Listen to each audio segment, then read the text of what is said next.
সুপ্রভাত। এখানে উপস্থিত শ্রদ্ধেয় মহারাজ ও বিচারক মণ্ডলীকে প্রণাম ও আমার ভাইদের ভালোবাসা জানিয়ে আজকে আমি আমার বক্তব্য রাখতে চলেছি। আজকে আমার বক্তব্যের বিষয়, ওয়ার্ক ফ্রম হোম করাটা বেশি সুবিধাজনক না ওয়ার্ক ফ্রম অফিস করাটা বেশি সুবিধাজনক। আমি এই টপিকের পক্ষে বলতে চলেছি।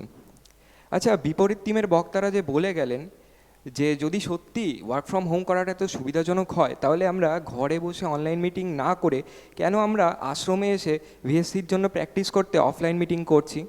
তো এটা তো পরিষ্কারভাবে প্রমাণিত হচ্ছে না যে ওয়ার্ক ফ্রম অফিস করাটা বেশি সুবিধাজনক ওয়ার্ক ফ্রম হোম করার তুলনায়। কিন্তু সেটা নয়, কারণ একটি কাজ কতটা সাকসেসফুল হয়েছে বা একটি কাজের কতটা উৎপাদনশীলতা, সেটা কোনো দিন কাজের স্থানের মাধ্যমে আমরা মাপতে পারবো না। অর্থাৎ কাজের লোকেশান কোনো দিনই কাজের সাকসেসফুল হওয়ার ব্যাপার পেছনে ওটা কোনো দিন একটি মাপকাঠি হতে পারে না। তাহলে মাপকাঠি কি? সেটি হচ্ছে সেই কোম্পানিতে বা সেই ক্ষেত্রে যে প্রত্যেকটি কর্মচারী আছে তাদের নিজস্ব নিষ্ঠা, কাজের প্রতি নিষ্ঠা, কাজের প্রতি আগ্রহ এবং তাদের নিজস্ব উৎপাদনশীলতার ওপরে সেটা নির্ভরশীল। আদর্শ কর্মী যদি কেউ না হয়, স্বামীজির যেমন বক্তব্য যে পিউরিটি, পেশেন্স অ্যান্ড পারসিভিয়ারেন্স, এই তিনটি গুণ যদি একটি কর্মীর মধ্যে না থাকে, তো তার কাজের লোকেশান বদলে তাকে ওয়ার্ক ফ্রম অফিস করিয়েও তার মধ্যে সেই উৎপাদনশীলতা তৈরি হবে না। এবার যদি আসি অন্য আরেকটা পয়েন্টে, যে ওয়ার্ক ফ্রম অফিস করাটা কেন আদর্শ নয়, কারণ এটা দেখা গেছে যে যদি একটি 9 ঘন্টার অফিসে শিফট হয়, সেখানে 2 থেকে আড়াই ঘন্টা কর্মীরা মানে বাজে কথা বলে, গল্প গুজব করে, আড্ডা করে, সমালোচনা করে এই সময়টা নষ্ট করে। অর্থাৎ একটি 9 ঘন্টা শিফট সেটা কিন্তু শেষে গিয়ে 7 থেকে 7.5 ঘন্টায় পরিণত হয়। তো সেটা নিয়ে যদি তারা একটু দৃষ্টিপাত করে খুব সুবিধা হয়।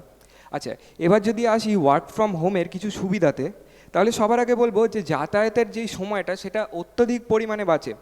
গ্লোবাল ওয়ার্কপ্লেস অ্যানালিটিক্সের একটি তথ্য অনুসারে একটি কর্মী 200 থেকে 250 ঘন্টা বাঁচাতে পারে যাতায়াতের পেছনে, সে যদি ওয়ার্ক ফ্রম হোম করে।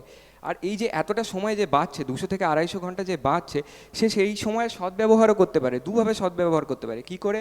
একটা হচ্ছে সে তার যেই চাকরিটা করছে সেটার পিছনে আরও সময় দিয়ে, যে এই সময়টা তারা সদ্ব্যবহার করতে পারে কোনো অনলাইন স্কিল কোর্স করে বা অনলাইন কোনো সার্টিফিকেট কোর্স করে, তো তাদের স্কিল বাড়বে। এবার স্কিল বাড়লে তাদের পদোন্নতি হওয়ারও একটা সম্ভাবনা আছে। দ্বিতীয় পয়েন্ট হচ্ছে যে একটু আগেই বললাম যে উৎপাদনশীলতার ব্যাপার। এটা স্ট্যানফোর্ড ইউনিভার্সিটির একটি অর্থনীতিবিদ নিকোলাস ব্লুম এটি প্রমাণ করেছেন যে ঘরে বসে কাজ করলে বা ওয়ার্ক ফ্রম হোম করলে প্রোডাক্টিভিটিতে বা উৎপাদনশীলতায় 13% বৃদ্ধি হয়। আচ্ছা, আমার যে পূর্ববর্তী বক্তারা বলে গেলেন যে একাকিত্ব ভাব অনুভব হয়, ডিপ্রেশন অনুভব হয়, আমি জাপানের দিকে আমি ইঙ্গিত করে দেখাবো। জাপানে 6 দিনের ওয়ার্ক আওয়ার হয়, তো সেখানে 12 থেকে 13 ঘন্টা লোকেরা পরিশ্রম করে, দিয়ে তারপরে তারা ঘরে যায়। কিন্তু এটার পরিণাম কি?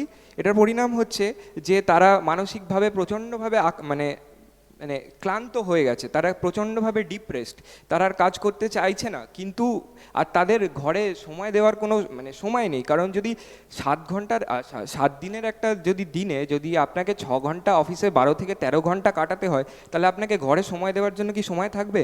নেই। তারপরে মানে আমার পূর্ববর্তী বক্তারা বলে গেলেন যে ফিডব্যাক পাওয়া যায় না। আমরা যদি অনলাইনে কাজ করি তাহলে আমরা ফিডব্যাক পেতে পারবো না। কিন্তু ওনারা এটা ভাবেননি যে যখন একটি অফিসের ধরুন একটি শিফট শেষ হলো, তখন যে বস এমপ্লয়ীদের সাথে বসে অনলাইন মিটিং করতে, সেখানে তো আমরা ফিডব্যাক পাচ্ছি। তাহলে এটা তো সম্পূর্ণ সঠিক হলো না। তারপর এই যে আমরা যে যাতায়াত করছি না, এতে আমরা পরিবেশ দূষণেও আমরা সাহায্য করতে পারছি।